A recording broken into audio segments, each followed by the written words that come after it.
죄송합니다. 예고했던 시간보다 조금 늦었습니다. 죄송합니다. 오늘 22대 국회 첫날이라 이와 관련된 브리핑 말씀드리겠습니다. 실천하는 국회, 국회법에서 답을 찾겠습니다. 오늘은 제22대 국회가 시작하는 날입니다.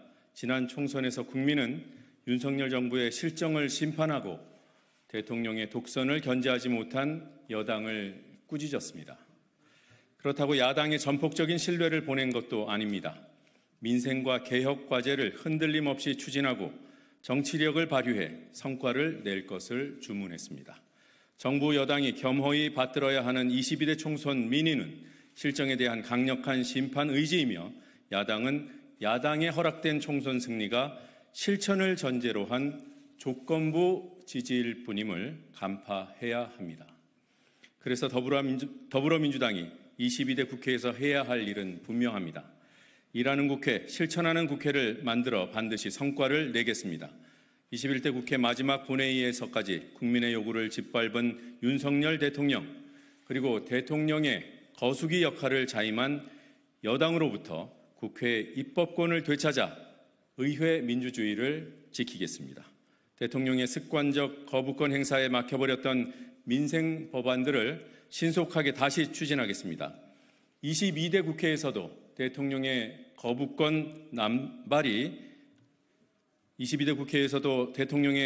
거부권 남용 행태가 반복될 경우 위헌적 권력 남용임을 입증해 다른 야당과 함께 그리고 국민과 함께 실질적인 심판의 수단을 찾겠습니다. 당장 22대 국회 첫날인 오늘부터 행동에 나섭니다. 전 국민께 민생지원금을 지역화폐로 드리는 민생위기 극복을 위한 특별조치법과 윤석열 대통령과 여당이 거부해 폐기시킨 해병대원 특검법을 민주당의 당론 1호 법안으로 발의합니다. 이 밖에도 총각을 다투는 여러 민생개혁 법안들을 차례로 발의하겠습니다. 법안 발의만으로는 아무것도 할 수 없습니다. 조속한 원구성을 통해 상임위원회가 가동되도록 해야 하는 이유입니다. 이미 민주당의 원내대표단은 분명한 원칙을 천명했습니다. 국회법을 지키겠습니다. 국회법이 규정한 대로 6월 7일까지 원구성이 마무리될 수 있도록 최선을 다합니다. 국민의힘에도 촉구합니다. 국회법을 준수하겠다고 밝히십시오. 우려스럽게도 국민의힘은 7월 중순이 관행이라며 민주당의 국회법 준수 입장을 관례를 깨는 것으로 치부했습니다. 과거를 반성하고 부끄러워해야 마땅한 일에 관례를 따르라니 황당할 따름입니다. 협상 시간이 부족했다는 변명도 통할 수 없습니다. 원구성 협상이 계속 진행되어 왔고 수시로 협의 중임을 국민의힘 스스로 인정하고 있습니다. 그리고 그게 사실입니다. 국회 문 열리자마자 놀 국리부터 하는 게 아니라면, 그리고 국회가 놀아야 대통령을 지킬 수 있다는 생각이 아니라면 국민의힘은 국회법에 따른 원구성에 협조하기 바랍니다. 복잡할 게 없습니다. 국회가 법을 지키는 지극히 당연한 일입니다. 22대 국회가 국회법대로 원구성을 이뤄낸다면 그 자체로 대한민국 국회의 새로운 역사입니다. 또 국민께 협치를 통한 실천이 가능함을 알리는 희망의 메시지가 될 것입니다.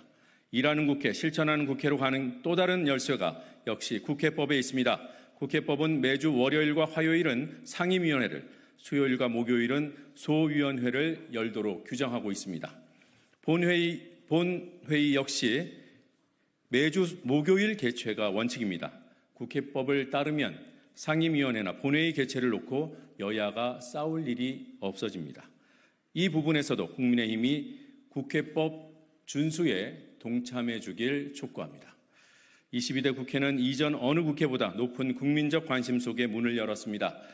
산적해 있는 과제들 하나하나가 민감하고 중요합니다. 국회가 제 역할을 못하면 감당기 어려운 국민적 질타에 직면할 것이 불보듯 뻔합니다. 더불어민주당은 국민의힘이 21대 국회를 진심으로 반성하고 이제부터라도 의회 민주주의를 지키며 민생 개혁에 몰두해 주길 바랍니다. 그 첫걸음이 국회법 준수에 있음을 다시 한번 강조합니다. 감사합니다.